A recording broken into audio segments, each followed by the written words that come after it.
Ito na yung kagimbal-gimbal na kaganapan dito sa ating bansa. Dating Senate President, dating House Speaker, parehong isinabit na. Pareho daw pong may kinalaman sa pangungumisyon o korupsyon dito ho sa flood control scam na nangyari sa ating bansa. Ang nagdiin po kay Senate President at iba pang mga senador ay si Undersecretary Bernardo ng TPWS. Ang nagdiin kay Speaker at Eric Yap at Saldico ay itohong si Orly na isang sundalo ng Marines, Philippine Marines na security at sila daw ho nagdi-deliver ng pera sa bahay ni Speaker Romualdez sa McKinley at saka ho kay Saldico. Grabe po itong nangyari sa hearing kahapon. Talaga hong wala nang maitatago. Inilabas na ang lahat at mga testigo. Ang naglabas ng testigong ito na si Ka Orly na isang sundalo ay si Senador Marcoleta. Senador Marcoleta. Ito naman hong si Undersecretary Bernardo ay dahil sa pagtulong niya sa Blue Ribbon Committee at kay Senador Lacson. So dito po sa ginagawa ng Blue Ribbon Committee, marami tayong natututunan at nalalamang mga pangalan na isinasangkot dito po sa bilyon, trilyon. Nakakalula yung sinabi po nung sundalo. Maleta, 4 na pong maleta, 15 maleta, pag kinuwenta mo bilyon piso. At 3 beses daw sa isang linggo nagdi-deliver ng pera sa bahay ni Saldico at sa bahay ni Speaker Romualdez.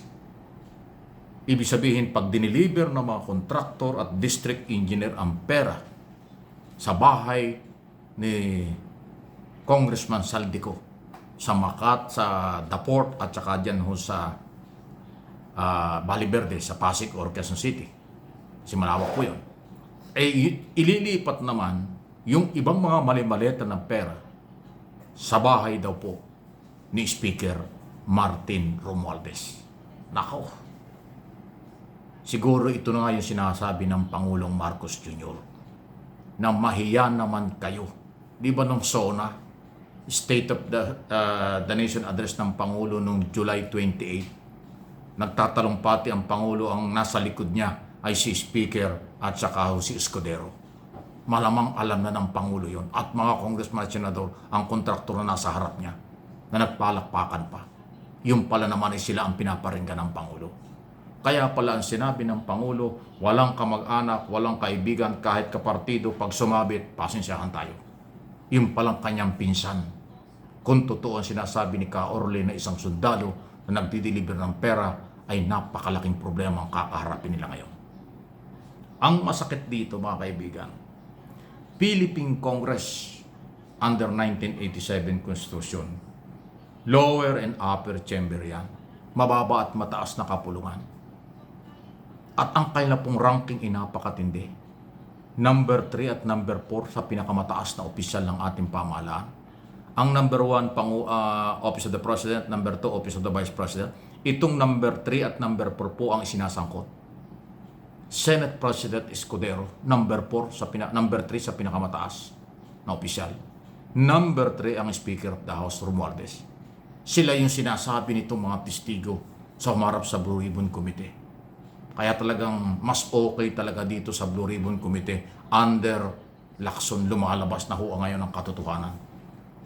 Lumakas ang loob ng mga testigo at may kinalaman sa pagdi-deliver ng 25 to 30% sa mga proponent ng project. Si Speaker at si Saldico ay magkaibigan. Si Saldico hindi magiging chairman ng Committee on Appropriation kung walang approval ng Speaker. Yung insertion na ginagawa ng Small Committee, approve din yan ng Speaker at ng Senate President. Naloko na. Nagkabukuhan na talaga. Ano ngayon ang mukha na ihaharap ng Senado at ng Kongreso? Pati yung walang kinalaman, damay-damay na rito. Bagsak na po ang kredibilidad ng institusyon, Senado at Kongreso. Ano ang dapat gawin ng ating Pangulo at ng ating taong bayan sa nangyari ito? Wow! Mali-maleta. Yung sinasabing 48 na mga maleta na dinala kay Saldico at yun daw hong kalahati halos noon ay dinala kay Speaker Romualdez. Pag kinuwenta mo mahigit na 2 bilyon ay kung 3 beses sa isang linggo o every other day nagdi-deliver sila, saan sila kumukuha ng kanyang kalaking pera? Paano nawi-withdraw sa bangko ito? Bakit pinapayagan ito ng mga bangko, especially ang land bank? Kasi ang pera ng bayan dumadaan sa land bank. Bakit nawi-withdraw ito sa mga bangko? Alam ko wala namang pera ang gobyerno sa mga private bank. Maliban lang kung yung government bank nag-transfer sa mga bank account ng mga contractor at district engineer. At doon wini-withdraw at transfer. Pero may problema pa rin yung bangko kasi bawal mag-withdraw at kanyang kalalaking pera. Ay ang sinasabi po nitong alias Orly o yung sundalong security na hindi daw itao na siya ni Saldico mula pa 2004. Isipin mo, ganun katagal. Kaya alam na alam niya ang galaw ni Saldico at kung saan nanggagaling ang pera at kung saan dinadala. So yung mga pera na bilyon-bilyon dumarating kay Saldico, hinahati pala niya yan at ang bahagi nun napupunta kay Speaker. At ang matindi, isa raw sa nag-deliver nung 40 na 40 maletang yan ay si Congressman Eric Yap ng CIS Party List. Naloko na. Wow. Pag ito'y napatunayan sapat-sapat na ho ebidensya, malinaw po na plunder ito. Hindi ito pangkaraniwang anti-graft. Kasi ang plunder law, 50 million. Ay kung billion ito. 3 beses nagdi-deliver ng bilyon-bilyon sa opisina ng Speaker at saka ni Congressman Saldico. Speaker Romualdez at Congressman Saldico. Bilyon-bilyon every other day or 3 times a week daw. Eh magkano yan sa isang taon? Magkano sa isang trilyon talaga? Bakit nila ginawa ito? Kaya kailangan kumpiskahin ang lahat ng ari-arian ng mga taong yan at ibalik sa bayan ngayon. Tulungan natin si Presidente kung paano panindigan ito. Kamag-anak niya, first cousin niya,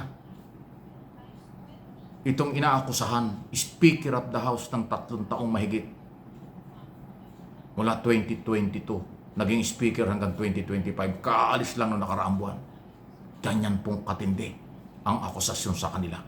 Hindi ko sinabing guilty sila, pero matindi po itong testimonya, sinumpang salaysay ng mga nagsalitang mga taga-DPWS at bodyguard na nagdi-deliver, inuutosang magdala, maglipat-lipat ng mga bolyum-bolyum, manimaletang ng mga perang pag-aari ng mamamayang Pilipino.